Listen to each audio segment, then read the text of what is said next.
성령의 살바라 이 땅에 불어오소서. 반갑습니다. 산골의 아침. 오늘 말씀은 요한계시록 12장 3절부터 6절 말씀입니다. 하늘에 또 다른 이적이 보이니 보라, 한 큰 붉은 용이 있어 머리가 7이요 뿔이 10이라. 그 여러 머리에 7 왕관이 있는데 그 꼬리가 하늘의 별 3분의 1을 끌어다가 땅에 던지더라. 용이 해산하려는 여자 앞에서 그가 해산하면 그 아이를 삼키고자 하더니 여자가 아들을 낳으니 이는 장차 철장으로 만국을 다스릴 남자라. 그 아이를 하나님 앞과 그 보좌 앞으로 올려가더라. 그 여자가 광야로 도망하며 거기서 1260일 동안 그를 양육하기 위하여 하나님께서 예비하신 곳이 있더라. 아멘. 자, 어제 말씀드린 대로 각각의 스토리가 각각의 시간을 가지고 전개되는 그런 식으로 지금 말씀이 전개되고 있습니다. 그래서 이 시간 순서대로 나오는 것이 아니다 하는 것을 꼭 기억하시고 그렇게 보셔야 되겠습니다. 오늘 이야기는 하늘에 또 다른 이적이 보이니, 또 하나의 스토리입니다. 그래서 과거부터 또 쭉 소급해서 이야기할 수도 있고 또 미래에 관한 이야기도 포함될 수 있는 그런 독자적인 스토리가 3절부터 6절까지다 이렇게 볼 수 있는 것입니다. 자, 그랬을 때에 용이 등장했는데 이 용이 머리가 7이고 뿔이 10이다. 자, 이런 모습으로 용이 등장했습니다. 그런데 이 용에 대해서 우리가 생각해 보면 하나님께서 용을 만드신 것은 아니지 않습니까? 처음에 창조하실 때 이런 모양으로 만들지는 않았습니다. 그런데 어떻게 해서 이런 모양이 등장하게 됐는가? 이런 흉측하고 이상한, 괴상한 이런 괴물이 등장할 수 있게 됐는가 하는 것을 우리는 살펴야 되겠습니다. 간단하게 상징이라고 말하고 넘어가면 끝이겠지만 그러나 영적인 세계에서 모습은 실제적으로 그의 존재의 특징을 보여줍니다. 그래서 하늘의 천사의 모습이나 또 이런 영적인 존재의 모습은 그 존재 자체가 의미고 존재와 어떤 의미와 상징 이런 것이 분리되지 않는다는 것이죠. 그래서 용이라는 존재는 실제로 이런 모습으로 있다 이렇게 봐야 되는 거죠. 우리가 예수님도 이제 처음 등장하셨을 때 요한계시록에 보면 일찍 죽임을 당한 것 같더라. 그 어린 양이 나온 거죠. 근데 그 어린 양의 정체성이 그 모습이 곧 예수님의 모습이기도 한 것입니다. 그러니까 영적인 세계에서는 존재와 어떤 모습과 그 의미와 상징과 이런 것이 다 결합이 되어 있는, 분리되지 않는다는 것이죠. 그런 것을 우리는 생각할 때에 이 용의 모습을 하게 된 것은 그동안에 어떤 변형 과정이 있어서 이렇게 됐다. 이렇게 우리가 볼 수 있는 것이죠. 이건 제가 정확한 성경 해석이라고 말씀드리는 것은 아닙니다. 그냥 개연성 있는 하나의 스토리. 성경으로 따지면 정경이 아닌 외경 정도로 생각하시면서 들으시면 되겠습니다.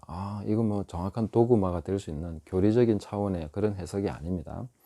그냥 마귀에 대해서 우리가 조금 더 이해할 부분이 있겠다 싶어서 드리는 말씀이고, 이 이상의 불필요한 호기심이나 또 더 심도 깊은 마귀의 그런 존재에 대한 연구나 이런 것이 필요하다고 보지는 않습니다. 마귀에게서 우리가 필요한 것은 그의 계략, 속지 않기 위해서 계략을 알고 그 존재의 특징이나 이런 부분들을 어느 정도만 간단하게 이해하고 나면 마귀는 더 이상 우리 연구의 대상도 아니고 심도 깊게 살펴볼 이유도 없다는 것입니다. 창세기를 읽어볼 때에 아담과 하와가 타락한 이후에 발생한 사건을 보면 일종의 변형이 온 것을 볼 수 있습니다. 아담의 타락으로 나타난 변형의 사례를 보면은 땅은 저주를 받았습니다. 그래서 가시와 엉겅퀴를 내게 됐습니다. 그리고 그들은 선악과를 먹자마자 뭔가 변화가 일어난 것을 확실하게 느꼈습니다. 서로 부끄러워하기 시작했고 그런 모습들을 보면서 서로 막 치마로 앞을 가리고 하는 그런 일이 일어났죠. 그러니까 타락의 결과로서는 이 그 물리적 세계 속에 일종의 변형이 일어나기 시작했다 하는 것을 알 수 있는 것이죠. 그리고 뱀은 배로 다니게 되고 이런 모습입니다. 그리고 여자에게는 해산하는 고통이 더해졌다. 이건 어떤 신체적인 부분에서 일종의 변형이 왔기 때문에 이런 부분을 볼 수 있다는 것이죠. 그래서 하나님이 가시와 엉겅퀴를 창조하신 것은 아닐진데 가시와 엉겅퀴가 나오기 시작했고 땅의 저주를 받아서, 그리고 그런 관점에서 이 용의 존재도 하나님이 뭐 창조하실 때 용을 만드셨겠습니까? 저는 그렇게 보지 않습니다. 이 마귀를 이런 모양으로 만들어 놓고 넌 마귀다 이렇게 하신 적은 없는 거죠. 하나님은 모든 것을 아름답고 선하게 그분의 형상과 성품에 따라서 만드셨는데, 그런 부분을 타락, 하나님의 영광에서 분리되고 그분을 거역하고 대적할 때에 변형이 오는 것이죠. 그렇게 해서 이 마귀가 이런 모습이 됐다 이렇게 추적해 볼 수 있다는 것입니다.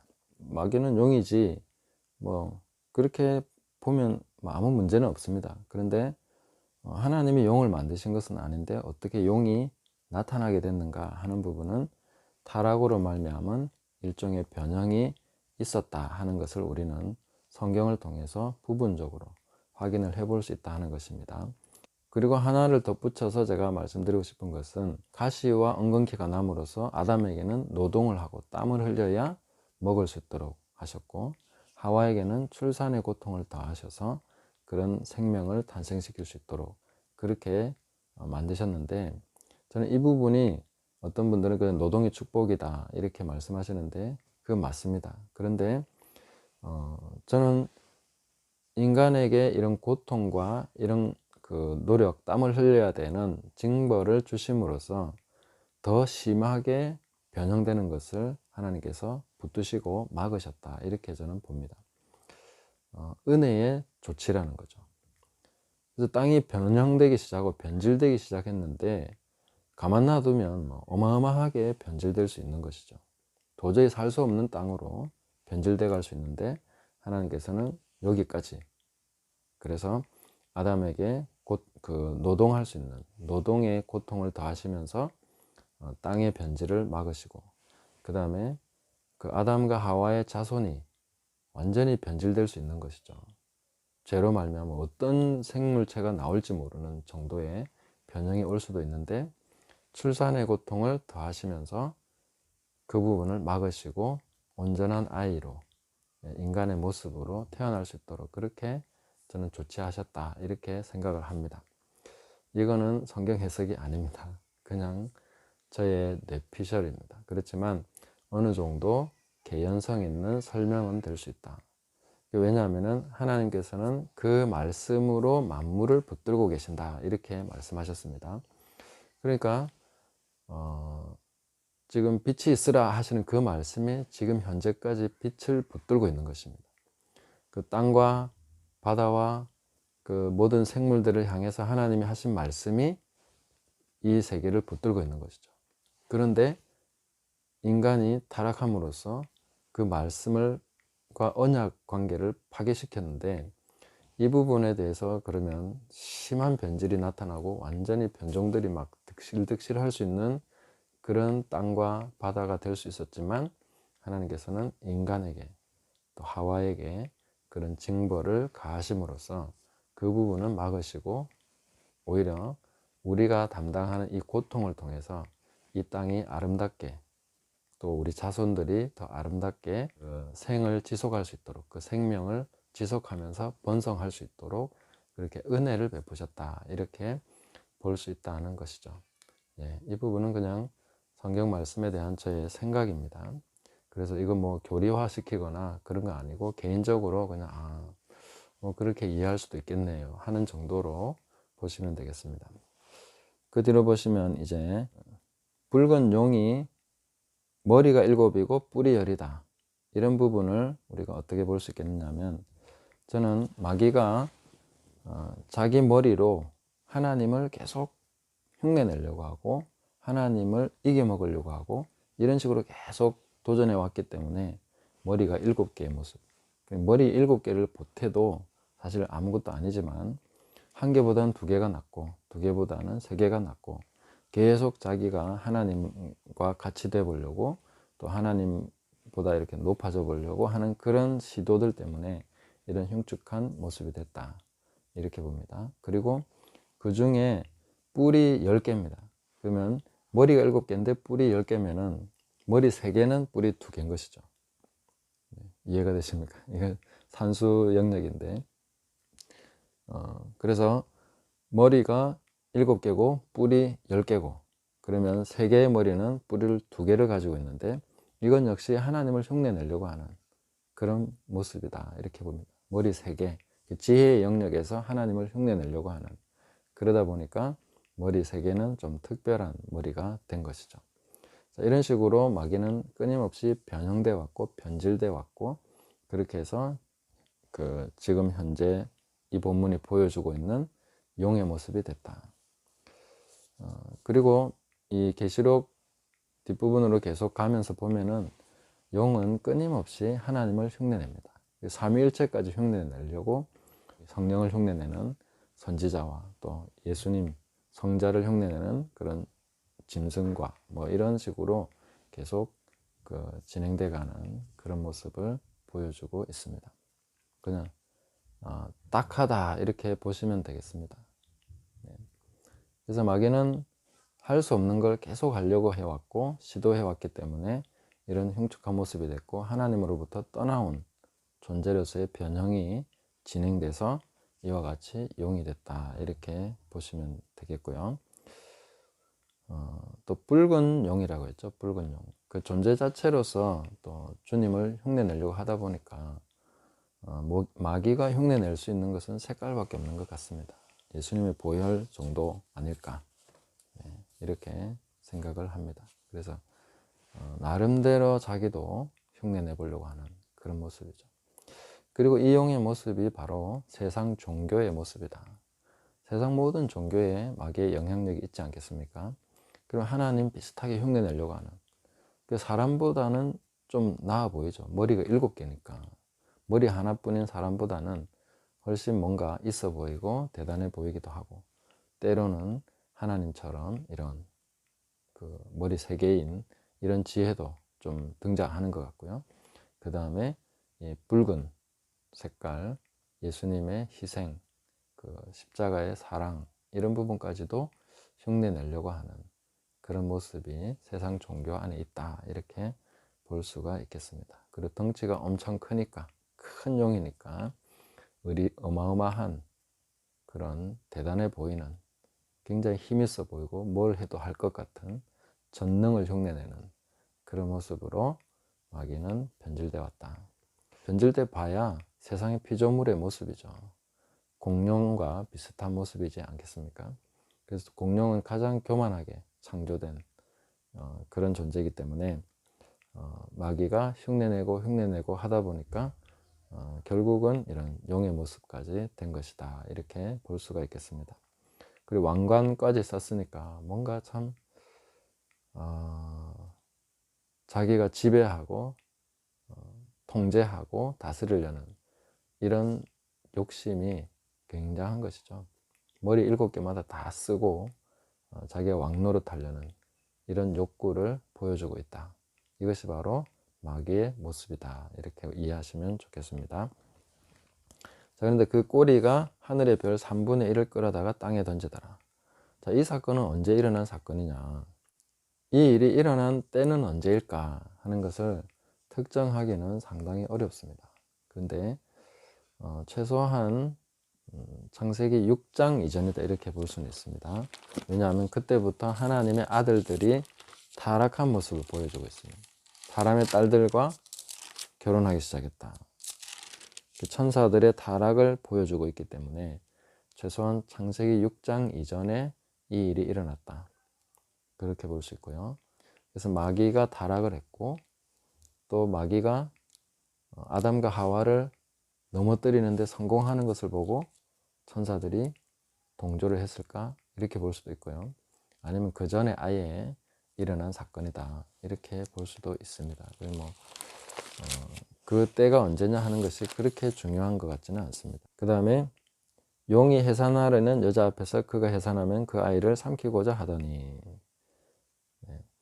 이거는 역사 속에 계속 있어 온 일을 얘기해 주고 있습니다. 그냥 헤롯 왕이 예수님 탄생했을 때 죽이려고 했던 그런 내용만 얘기한 것이 아니라 유구한 유대인의 역사 속에서 아브라함과 이삭과 야곱과 계속 이어지는 그 역사 속에서 마귀는 끊임없이 그 자손들을 해하려고, 여자의 후손이 나타나지 못하도록 하려고 계속해서 그 방해하고 죽이고 했던 것을 볼 수 있습니다.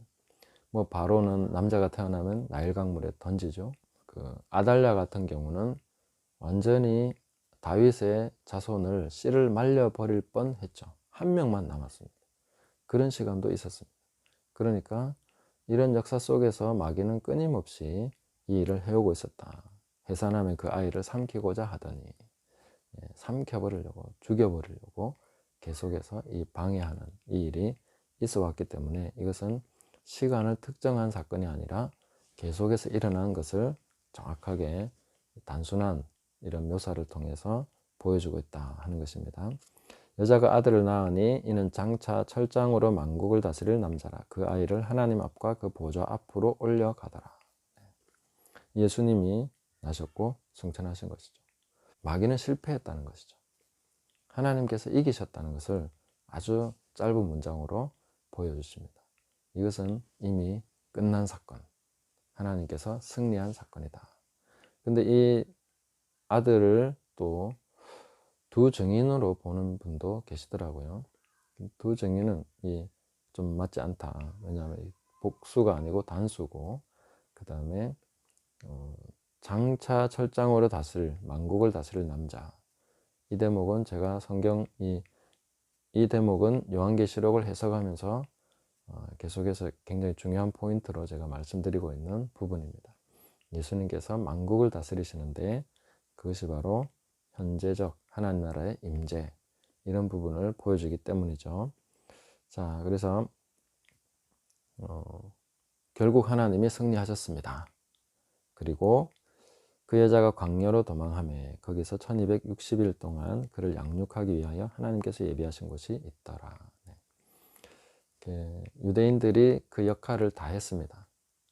예수님께서 나시고 또 십자가 지시고 승천하셨으니까 그 역할을 다 했고, 또 그 사명을 감당한 유대인들을 하나님께서 따로 이제 그 민족을 보호하시면서 자기 때가 이르기까지, 이방인의 충만한 수가 들어오기까지 하나님께서 따로 그 유대인들을 보호하시면서 인도하시는 그런 여정이 시작됐다, 이렇게 볼 수가 있겠습니다. 그래서 이것은 3절부터 6절까지는 뭐 창세전부터 거슬러 올라가서 지금 현재와 또 앞으로의 일까지도 기록되어 있다, 이렇게 볼 수 있습니다. 하나의 완성된 스토리라고 볼 수 있다는 것이죠. 자, 이런 부분에서 우리가 오늘 이 본문에서 우리가 볼 것은 하나님께서 승리하셨습니다. 하나님은 유구한 역사 속에서 마귀가 삼키려고 하고 방해하고 하는 그 집요한 방해 속에서 인간과 함께 협력하셔서 이 일을 이루셨고 완벽하게 성취하셔서 이제 예수님께서는 보좌 우편에 앉아 계시고 거기서 우리를 위해서 기도하고 계십니다. 그 주님을 바라보시면서 승리하신 주님, 마귀는 패배했고 실패했습니다. 우리는 주님을 따라가면서 오늘도 주와 함께 동행하면서 그분을 바라보시면서 찬양하며 살아가는 복된 날 되시기를 예수님의 이름으로 축복합니다. 감사합니다.